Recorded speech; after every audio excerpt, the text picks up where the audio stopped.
On a fait les derniers tests préparatifs au mois de décembre. On a roulé au Castellet pour essayer de développer la nouvelle voiture 2008 et 2007. Ça fait 1 mois et demi maintenant que j'ai pas roulé. On va reprendre dans 1 mois. Donc c'est vrai que je suis vraiment impatient de remonter dans cette voiture. Toutes les évolutions qui vont aller sur la voiture 2008, on les essaye sur la voiture 2007.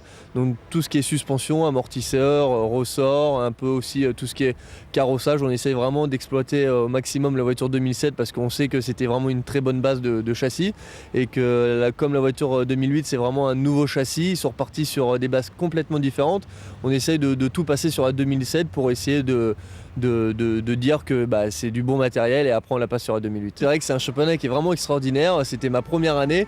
Je suis vraiment content d'avoir connu ce championnat et surtout d'y rester parce que c'est vraiment une sérénité qui est exemplaire, c'est un championnat qui est extraordinaire. Pourquoi ? Parce que déjà les voitures sont vraiment super à conduire, c'est des châssis tout en carbone, donc c'est vraiment du tourisme vraiment exceptionnel. On peut dire qu'aujourd'hui c'est le meilleur tourisme au monde. Deuxièmement, il y a des spectateurs, il y a des fans, on est entouré de 200 000 spectateurs en moyenne sur tous les circuits, c'est ce qui nous donne l'adrénaline durant tous les week-ends.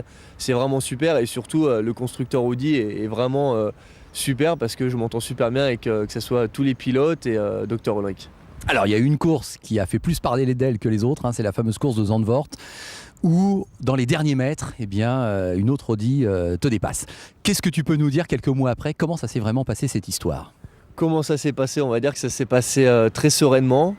C'est vrai qu'avec Tom Schick ou Ekstrom, on avait beaucoup parlé parce que c'est vrai qu'Audi voulait regagner en DTM depuis 2 ans.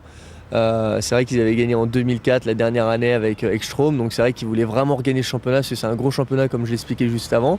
Et ça s'est passé que en fin de compte j'étais le plus rapide avec la voiture 2006 et que j'ai dû laisser passer Tom Schick sur la ligne d'arrivée. Pourquoi ? Parce que lui jouait le championnat avec Bruno Spengler, Ekstrom et lui-même, donc j'étais forcé à le laisser passer pour qu'il marque le plus de points possible au championnat.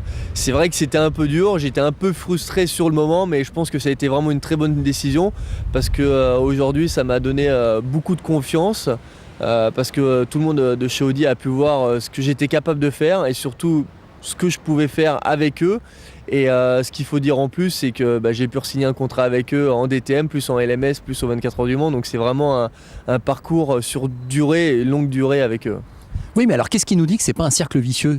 Qu'est-ce qui nous dit qu'en 2008, ça sera pas encore la même chose ? Comme tu n'auras pas une voiture 2008, qui nous dit qu'évidemment il n'y aura pas un autre pilote mieux placé que toi au championnat que tu devras à chaque fois laisser passer ? Oui, bien sûr, on verra cette année. Alors c'est vrai que ça va être encore la même politique cette année. Ceci dit, en DTM, cette année, ils vont changer un petit peu tout ce qui est aspect réglementation pour essayer de faire moins de stratégie équipage.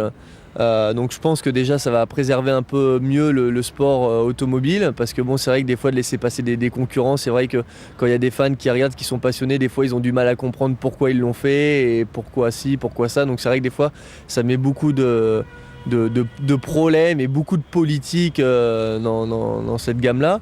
Après, c'est vrai que je voudrais vraiment gagner une course de DTM cette année parce que l'année dernière, je pense que je la méritais cette course et j'ai vraiment envie d'en gagner une parce que c'est un championnat extraordinaire. Mon objectif premier en DTM, c'est de finir cette année en 2008. J'aimerais bien finir dans les 7 premiers du championnat. Surtout, comme je disais juste avant, gagner une course en DTM car l'année dernière, j'en ai loupé une de très peu. Donc je pense que je la mériterais très forte en 2008.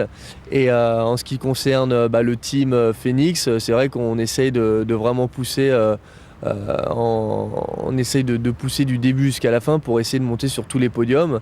Pourquoi ? Parce que c'est un team qui est super et surtout il me donne beaucoup de confiance, je leur donne beaucoup de confiance et tous les mécanos, les ingénieurs, Ernst Moser sont vraiment derrière moi, donc j'essaye de leur donner beaucoup d'assurance pour le futur.